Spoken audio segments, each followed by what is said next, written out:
After the signing of the Treaty of Nanking, after the First Opium War, and the signing of the Treaty of Nanking and a large number of other treaties which followed. And all these treaties were humiliating treaties from the standpoint of China. Now, there was a transformation in the character of Chinese society and Chinese economy.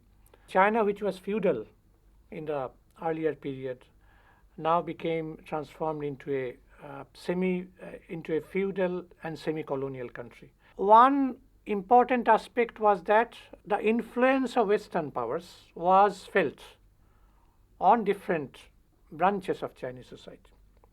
On the other hand, there was a popular reaction, intense, bitter popular reaction, which manifested itself into rebellions. There were major rebellions, no doubt. We have the Taiping Rebellion, followed by the Nian Rebellion, and then the Boxer Rebellion. Now, apart from these rebellions, there were also a series of small outbreaks, riots, bread riots, different types. People got united, and all of them were more or less vocal against Manchu rule because they felt that their surrender, their subservience to the foreign powers was the root cause of all the evils that they have been facing, all the ills they had been suffering from. And in the face of such a situation, later Qing rulers, at that time there was the Empress Dowager, Zhu Si, she was at the helm of affairs, and her clique, they felt that some concessions should be made to all the disgruntled, not all, but as many disgruntled elements as possible, so that they could save their regime from total destruction. The situation at the turn of the 19th century was very much unfavorable for the Empress Dowager Zhu Si. This ruling clique was totally isolated from the people, all sections of people, not only from the common people, but also from their own people, their own supporters. In fact, many of them, many landlords, the bourgeois elements, of course, they were comprador bourgeois. Now, comprador bourgeoisie, the landlord elements, the militaries, who constituted the main support base of the Qing rule or the Manchu rule, they also, many of them, also became dissatisfied with the performance of the Qing rulers in the last years of their rule. Now, that was one thing. The other part was, of course, the revolutionary elements within Chinese society. Sun Yat-sen was very active. He had already formed his revived China Society, Xing Chung Hui. He was trying to organize rebellions, secret society rebellions, to overthrow Manchu rule, because he believed that unless we overthrow the Manchus and we set up a republican government in China, there could be no end to all the ills that China had been suffering from. Foreign powers, they had already realized that the Manchu rulers were very weak. So the foreign powers felt that they could do anything they liked with the Manchu rulers because they were so weak. Economic condition in China also was very precarious. Yiho-Tuan movement was suppressed. Yiho-Tuan movement was one of the biggest rebellions of modern China, peasant rebellions in modern China.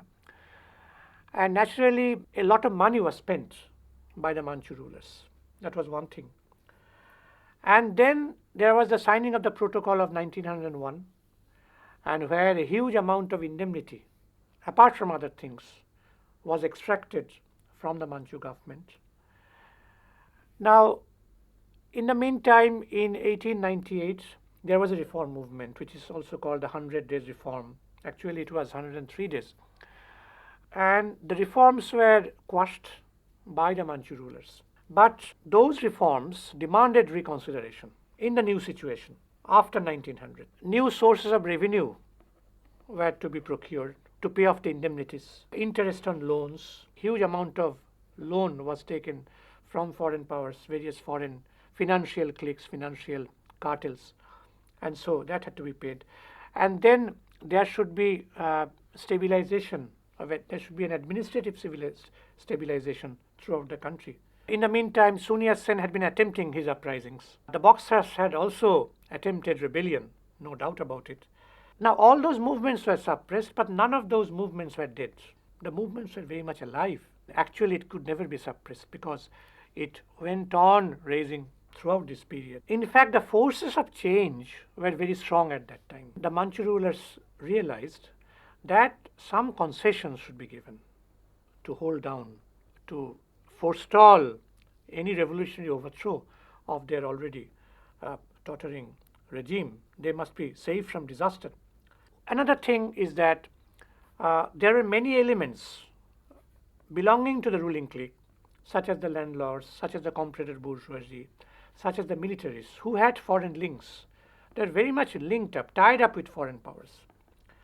And this section was led by a general known as Yuan Shikai, or Yuan Shikai. It was this total situation which demanded that some reforms, important reforms, should be carried out, should be introduced by the government, by the Empress Dowager Zusi, as also others, if they are to save themselves from imminent doom. There was an imperial edict which was issued on 30th August 1900. In that imperial edict, the government referred in general terms to the needs for reform. In April 1901, a committee for matters on government was formed, and it was the chief conductor of what they described as a new policy, quote unquote new policy. It was this committee which sought opinion from different quarters, sought memorials from different quarters, petitions or recommendations, suggestions from different quarters. And it was the task of the committee to decide on the recommendations. On the basis of all these recommendations, it was decided that reforms should be initiated in such sectors as foreign affairs, judiciary, police, army, commerce, education, and administration. These are the sectors. Now, again, an imperial decree was passed, and a Ministry of Foreign Affairs was set up, which was modeled on the European pattern. In China, before it was set up, there was an archaic central office which was in charge of foreign relations, but it was abolished, and so we have the formation of a new Ministry of Foreign Affairs. And the main aim of the new policy was to gain support of foreign powers, because it was a step towards modernization. It was a step on the Western model. In the final protocol of 1901, there was a special clause, clause 12, and it was on the basis of this clause 12 that there was a formation of a foreign ministry. In the earlier system of Chinese judiciary, we have a very barbarian and outdated methods of investigation and cruel torture. Prisoners were tortured. And it was felt that it should be reorganized, remodeled, again on the Western model. A police force was, of course, necessary. It was connected with this, with the judiciary, to re-establish peace and order. And so a Ministry of Police was also constituted in 1905. Now, a group of officials were appointed to formulate recommendations for the reform of the judiciary. And the barbarian methods of investigation, barbarian methods of torture, cruel torture, these were abolished in 1902 and 1903. A new type of police force again was set up in 1905, and it was named the Ministry of the Interior. That ministry was introduced in 1906, and accordingly the police forces in all the big cities were restructured. Army, as you know, is the most important element of the state machinery, the standing army. The modernization of the army was very essential if the new state was to stand on a solid foundation. The Manchu court and the committee for matters on government, they counted on the army reform to strengthen their position. And in fact, the major portion of the funds that was being shifted to the development of the army. And the primary object was the modernization of the army to increase its efficiency And another important thing is that in the earlier period there were only regional armies, provincial armies, but now we have a national army in China. In 1901, the viceroys and the governors, they were instructed to disband inefficient units of the army. New army was formed along European and Japanese lines. In the earlier period, there was an examination for army officials, which was described as archaic, such as there was weightlifting test, archery test, which belonged to bygone days, old days, ancient days. Now, naturally, these were not applicable to the modern period, so all these things were abolished. And military academies were set up in different parts. In all these army reforms activities, Yuan Shikai played an important role. And it was he who was instrumental in introducing the new system of structuring the armed forces. There was the formation of irregular infantry and garrison troops. It was declared that by 1912 and 1913, there would be 36 divisions of the new army. Yes, it would be a mercenary army. Like all armies, it would be a mercenary army. But all the army men should be able to read and write, which was not there in the earlier period. Each of them should have some property status. Property status was essential. And each of them required a letter of introduction from some person of substance, from some important officials, whose recommendation, of course, was acceptable to the government. And in 1906, an army ministry was set up by amalgamating the Board of War and the military academies. Despite these attempts, some criticisms have been leveled by historians, particularly Cambridge historians, against these measures, particularly army measures. They argue that the bulk of the army men came from a floating population, not the literate people, but from a floating population who were evicted from their homes and lands. And literate people were generally not in the picture.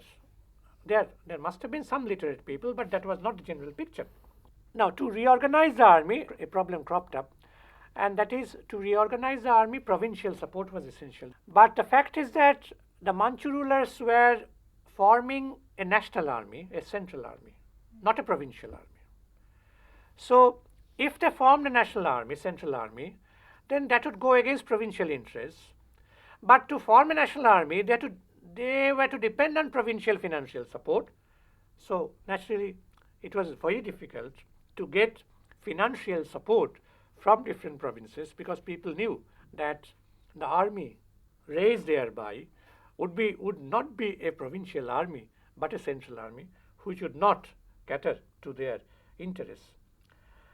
So it was a crisis, and the Manchu rulers did not know how to overcome this crisis. It was very difficult. The Manchu rulers also introduced a policy of sending Chinese students, military students abroad, particularly to Japan, to have training in their military academies. And they were financed by the government.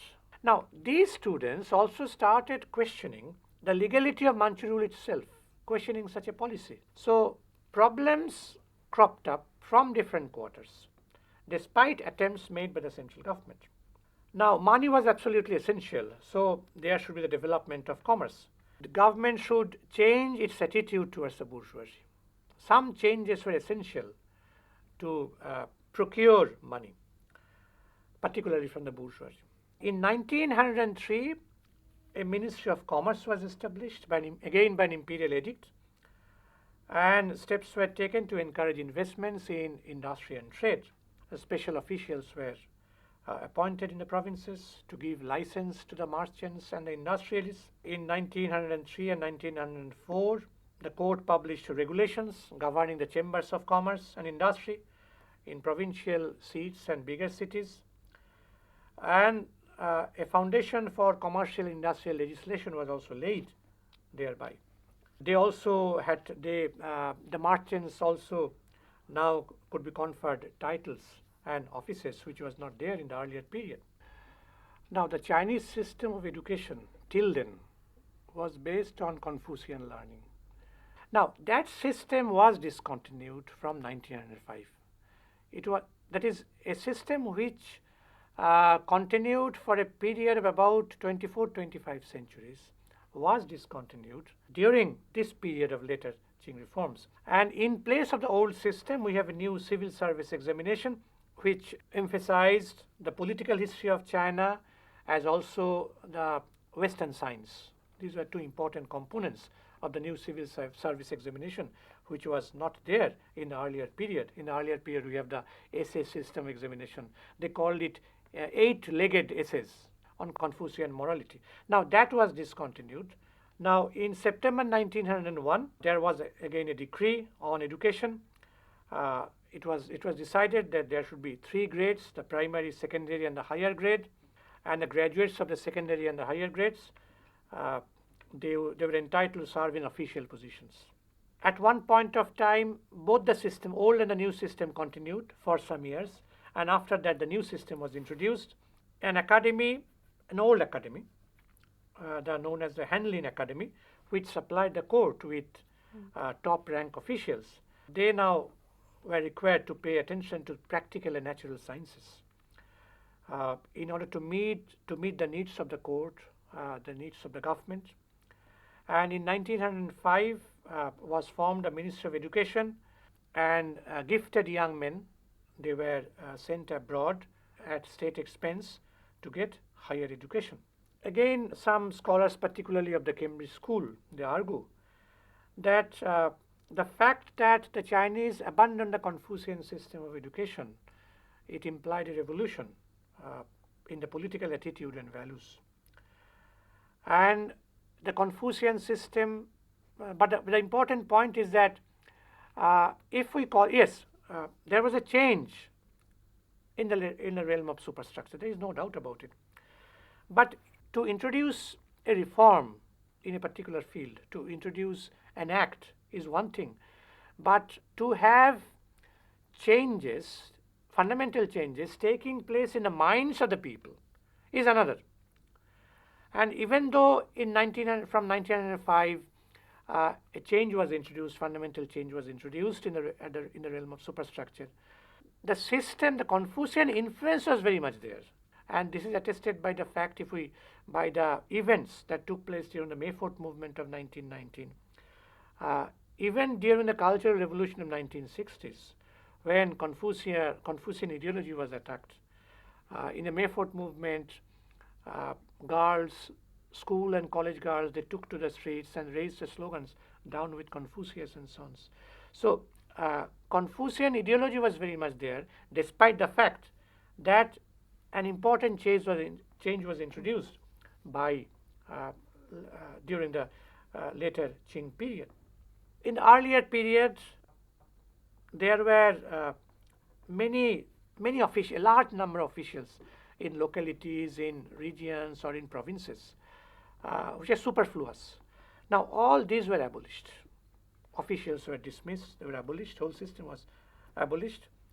And in 1906, the imperial government promised a constitutional government. There should be a constitutional government, again on the Western model. And the plan was to move gradually towards a full-fledged parliamentary system by first developing provincial assemblies and then a national assembly with powers of discussion, with powers of advice. As a matter of fact, in August 1908, a 9-year program of constitutional reform, quote unquote, that was promulgated. But the fact is that in November, same year, both Zhu Si, Empress Dowager Zhu Si, and the imprisoned emperor Guangxu was imprisoned because of his support to the reform movement of 1898. Both of them died. And so after their death, it became clear, particularly in 1910, it became clear that all attempts at reform had failed. The Peking government also introduced another measure. It introduced a system of nationalization of the railways and their transfer of ownership to the foreign powers. Now, this definitely affected provincial interests.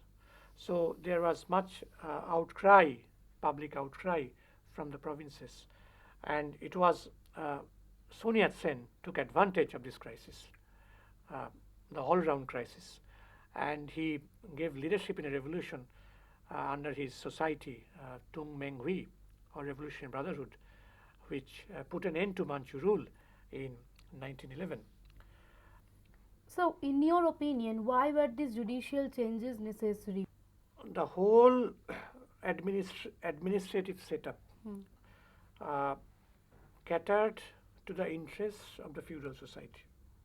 It was a age-old system. Now, from the second half of the 19th century, as a result of the interaction of the Western powers, modernization or so-called modernization, introduction of Western science, etc., and of course the pressure from the Western powers, all these factors were there. Now, it was felt that changes should be introduced in many sectors because changes in a judicial system, as also in other systems, it was an essential part of the modernization process. An old system, the outmoded system of torture, primitive level of torture, barbarian torture, naturally that did not fit into the modern pattern, they felt. And that is the reason why they felt that changes should be all embracing, not just in army or police force, etc. And of course, the changes in the judicial system was integrally connected with changes in the police system also. There are two diametrically opposite viewpoints. We have the American scholar Fairbank, who says that the reform measures were fairly extensive, which embraced large areas, economic, political, and cultural matters, no doubt. The other view is expressed by Tigvinsky, a Soviet scholar, who says that apart from the army reform, all other reforms were partial. These were not done seriously enough, radically enough. These are all partial reforms, half-heartedly carried out. A huge amount of money was invested, and corruption was rampant among the Manchu clique, ruling clique. And so money was definitely not properly utilized. As a matter of fact, the courts reforms came only too late. One can argue that if during the time of the reform movement of 1898, it was a popular movement, coming from above, no doubt, but it was there was a social need that was felt by the people, sections of the people, and they wanted to introduce many things, modernization, but that was not allowed, and they were punished. So if these reforms were undertaken, it would have helped the tottering Manchu rule to some extent, at least for the time being, to consolidate its position for the time being. But after the Manchu rulers' humiliating surrender to foreign powers in 1901, that is Protocol of 1901, the new policy was taken as a sign of weakness. If a modernization was to take place on a feudal basis, the first thing that was necessary was to do away with feudalism, to introduce land to the tiller program, to do away with foreign control, which was very much there. Even if China was not a colony proper, China became a colony when Japan captured a part of China after 1931. But even if China was not a proper colony proper, though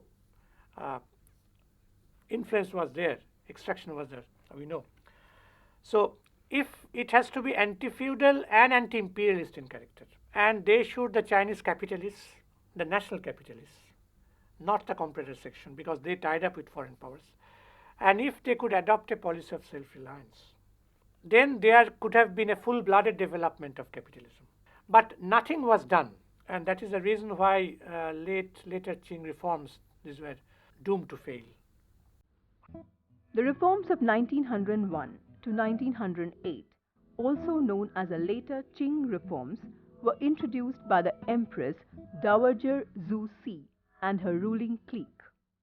The steady Western penetration into China in the years following the signing of the Treaty of Nanking in 1842 and a series of subsequent humiliating treaties with foreign capitalist countries exacerbated the social-economic crisis and united all social classes and groups into a state of seething unrest against Manchu or Qing rule. The reforms constituted an attempt to save the imperial regime from inevitable doom by offering concessions to the new intelligentsia. The reforms embraced such fields as foreign affairs, judiciary, police forces, army, commerce, and education. The declared objective was to modernize the country along Western lines to meet the growing needs of the time. However, modernization, carried without destroying the old feudal bases and without getting rid of imperialist control, was doomed to fail from the start and only accelerated the crisis that enabled Sun Yat-sen to initiate the revolution of 1911 that put an end to Manchu rule and set up a republic.